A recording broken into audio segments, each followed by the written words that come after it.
Jimmy Lee Swaggart, born on March 15, 1935, in Ferriday, Louisiana, and passing away on July 1, 2025 at the age of 90, lived a life that can only be described as both thunderously influential and tumultuously controversial. An American Pentecostal televangelist, gospel music artist, media mogul, pastor, and author, Swaggart stood at the helm of evangelical television for decades, captivating millions with his deep voice, soul-touching gospel hymns, and passionate preaching. He was the founder of Jimmy Swaggart Ministries and its flagship channel, the SonLife Broadcasting Network, based in Baton Rouge, Louisiana, where he also served as the senior pastor of the Family Worship Center.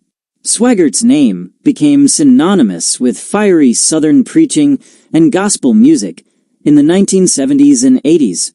His crusades attracted enormous crowds, and his message, at one time, aired on more than 250 television stations across America and abroad. Born into a tight-knit Pentecostal family deeply rooted in music and faith, Jimmy was the son of Willie Leon Swaggart, a fiddle-playing preacher, and Minnie Bell Herron, a homemaker. His musical bloodline extended to his famous cousins, Jerry Lee Lewis, the wild piano-pounding rock and roll pioneer, and Mickey Gilley, a celebrated country music star. From a young age, Jimmy gravitated toward the church and music, eventually marrying Frances Anderson in 1952 when he was 17 and she was 15. Despite early financial hardship, the young couple forged ahead in ministry. The Swaggarts endured severe poverty during the 1950s, living in church basements and relying on meager wages, while Jimmy sang gospel in rural Louisiana. In his autobiography, To Cross a River, Swaggart recounts surviving on just $30 a week while refusing a lucrative gospel record contract from Sam Phillips at Sun Records, a decision that showcased his deep commitment to his call to preach. By 1955, preaching from a donated flatbed trailer, Swaggart launched his full-time evangelistic ministry. He was ordained in 1961 by the Assemblies of God and began recording music and preaching over radio airwaves. Swaggart's ministry quickly blossomed. By the early 1970s, he had his own 30-minute weekly television broadcast and owned an AM radio station. His innovative use of media to share the gospel revolutionized Christian broadcasting. In 1978, his broadcasts expanded to an hour and became daily, featuring Bible studies, music, and full worship services. He launched crusades in major American cities, reaching international audiences through the SonLife Broadcasting Network and selling over 15 million gospel records worldwide. His album Worship earned him a Grammy nomination in 1981. Yet, amid his soaring success, Swaggart's world unraveled spectacularly in scandal. In 1988, he tearfully admitted to moral failure in a now infamous televised address, widely remembered as the "I have sinned" speech. This followed accusations of his involvement with a prostitute, Deborah Murphy, an incident exposed by a fellow defrocked minister, Marvin Gorman, whom Swaggart had previously accused of infidelity. The scandal rocked the evangelical community and marked the beginning of Swaggart's downward spiral from institutional grace. Initially suspended by the Assemblies of God, Swaggart was later defrocked when he failed to submit to their authority, leading him to establish a non-denominational ministry.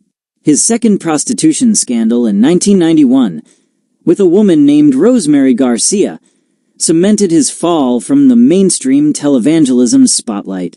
Rather than apologize publicly, Swaggart bluntly told his congregation, "The Lord told me it's flat, none of your business," which only fueled public criticism. Despite his disgrace, he remained determined, returning to the pulpit and continuing his ministry independently. In the early 1980s, Swaggart had also been embroiled in controversy for his ministry's alleged support of Renamo, a rebel group accused of heinous war crimes in Mozambique. Reports and allegations by Zimbabwean authorities and journalists accused Swaggart's ministry of financially supporting the group through covert channels. Although these claims were largely overshadowed by his sex scandals, they lingered as a haunting chapter in his complicated legacy. He authored over 50 Christian books and developed the Expositor's Study Bible, along with dozens of commentaries and study guides.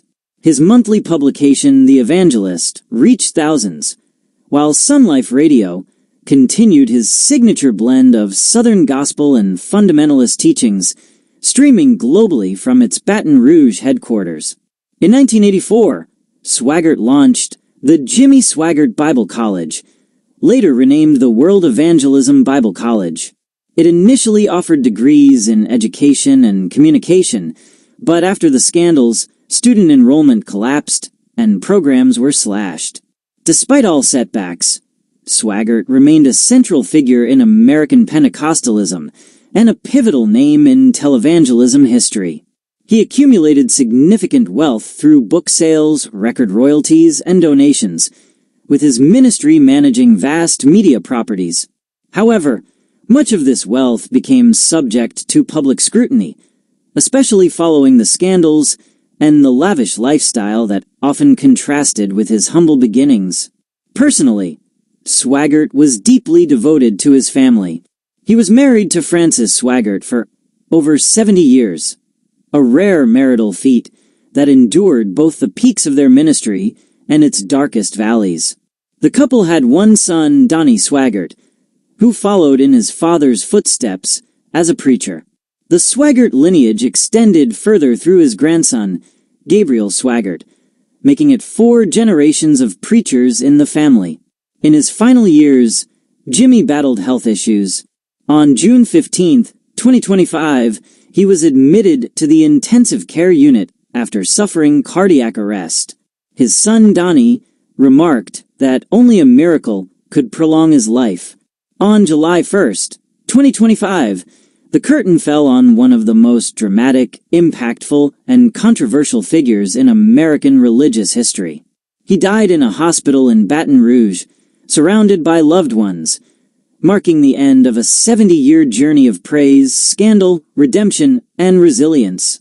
Though some saw him as a fallen preacher, others held firm to the belief that God still used him, blemishes and all, as a vessel for truth. His influence continues through the works of his son and grandson, who have carried the torch of ministry forward.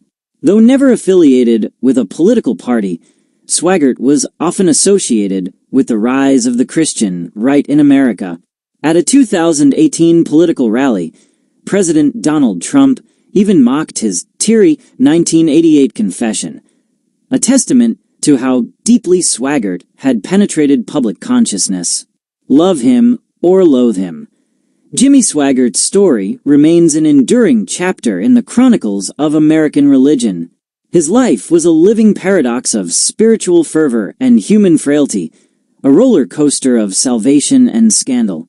He built an empire of faith, lost it to sin, yet never stopped preaching. Whether seen as a fallen prophet, a media genius, or a flawed messenger of God, Jimmy Swaggart's legacy continues to provoke debate, stir emotions, and spark spiritual introspection. Friends, if this life story moved you in any way, whether through curiosity, faith, or controversy, please don't forget to like, comment your thoughts, and subscribe to the channel for more in-depth biographies of iconic figures who shaped our world.